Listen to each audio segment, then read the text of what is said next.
हम सबको अपने बचपन के खिलौने याद हैं, है ना? वो छोटे-छोटे दोस्त जो हमारी पूरी दुनिया हुआ करते थे। लेकिन जरा सोचिए, क्या हो अगर वही प्यारा सा खिलौना जो कभी प्यार और याद की निशानी था, अचानक खौफ की वजह बन जाए। आज की कहानी कुछ ऐसी ही है, जो 1918 में जापान में शुरू हुई थी। ये कहानी इसी एक सवाल के इर्द गिर्द घूमती है। एक ऐसी कहानी जिसकी शुरुआत तो भाई बहन के प्यार से होती है, लेकिन उसका अंत एक दिल दहला देने वाले डर पर होता है। तो चलिए इस किस्से की तह तक चलते हैं। ये कहानी है 17 साल के एक लड़के इकी सुजुकी और उसकी छोटी सी बहन किकुकू की। किकुकू का चौथा जन्मदिन बस आने ही वाला था और उसका भाई चाहता था कि वो उसे कोई बहुत ही यादगार तोहफा दे। लेकिन दिक्कत ये थी कि उनका परिवार बहुत गरीब था, पैसों की कमी थी। पर इकी अपनी बहन को मायूस बिल्कुल नहीं देख सकता था। उसने पता है क्या किया? पूरे 1 महीने तक छोटे मोटे काम करके पैसे जोड़े, सिर्फ इसलिए ताकि वो अपनी बहन के चेहरे पर वो एक मुस्कान देख सके। और फिर बाजार में इकी को वो गुड़िया मिल ही गई। एक पारंपरिक जापानी गुड़िया, जिसकी आंखें इतनी गहरी थीं मानो उनमें कोई राज छिपा हो। जैसे ही किकुको को वो तोहफा मिला, उसकी खुशी का कोई ठिकाना नहीं रहा। उसने गुड़िया का नाम रखा ओकीको, और बस वो दोनों एक पल के लिए भी एक दूसरे से अलग नहीं होते थे। पर ये जो खुशी के पल थे, ये ज्यादा दिन तक टिक नहीं पाए। बहुत जल्द एक ऐसी दुखद घटना हुई जिसने उनकी पूरी दुनिया को हमेशा के लिए एक अंधेरे साए में धकेल दिया। अपने जन्मदिन के कुछ ही दिन बाद किकुको को तेज बुखार हुआ, मलेरिया, और अपनी आखिरी सांस तक उस नन्ही सी जान ने अपनी प्यारी ओकीको गुड़िया को अपने सीने से लगाए रखा, और फिर वो हमेशा के लिए खामोश हो गई। परिवार तो चाहता था कि गुड़िया को किकुको के साथ ही दफना दिया जाए, लेकिन उन्हें इसकी इजाजत नहीं मिली। तो उन्होंने किकुको की याद में उस गुड़िया को घर में ही एक खास जगह पर रख दिया। वो तो बस अपनी बेटी की एक याद को संजोकर रखना चाहते थे। उन्हें इस बात का जरा भी अंदाजा नहीं था कि ये फैसला उनकी जिंदगी की सबसे बड़ी और सबसे भयानक भूल साबित होने वाला है। शुरुआत में तो सब कुछ ठीक ठाक था, लेकिन फिर धीरे धीरे घर में कुछ अजीब और डरावनी चीजें होने लगीं। और इन सब का केंद्र थी वो ओकीको गुड़िया। वो यादगार अब एक खौफनाक वजूद में तब्दील हो रही थी।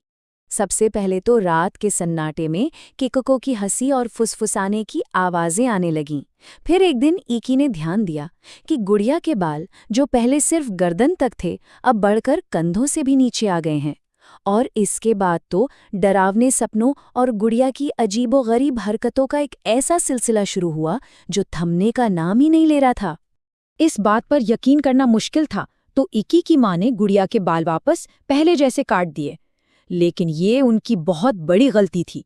उसी रात उन्हें सपने में किकू को दिखाई दी, जो गुस्से में जोर जोर से रो रही थी। अब तक परिवार ये अच्छी तरह समझ चुका था कि उनका सामना किसी आम गुड़िया से नहीं, बल्कि किसी भयानक अनहोनी ताकत से हो रहा है। उन्होंने तय किया कि अब इससे छुटकारा पाना ही होगा। एक दिन परिवार के पिता ने हिम्मत जुटाई, उस गुड़िया को उठाया और घर से बहुत दूर एक सुनसान खेत में ले जाकर जमीन में गाड़ दिया। उन्हें लगा, चलो अब ये मुसीबत हमेशा के लिए टल गई। लेकिन वो गलत थे।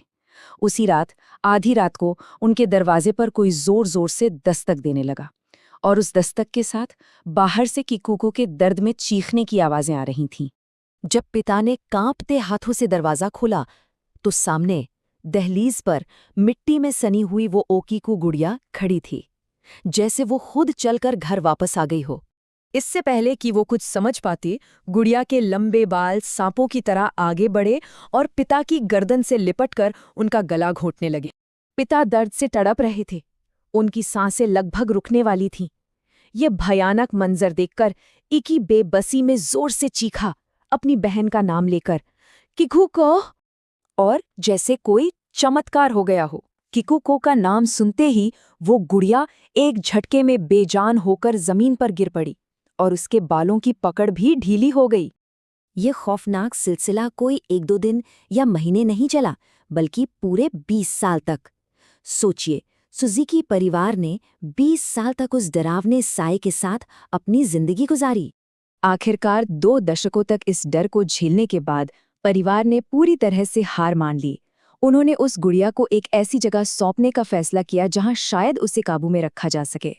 साल 1938 में उन्होंने ओकीकू गुड़िया को जापान के मन्निंजी बौद्ध मंदिर के भिक्षुओं को सौंप दिया और तब से लेकर आज तक वो गुड़िया वहीं एक कांच के बक्से में बंद है।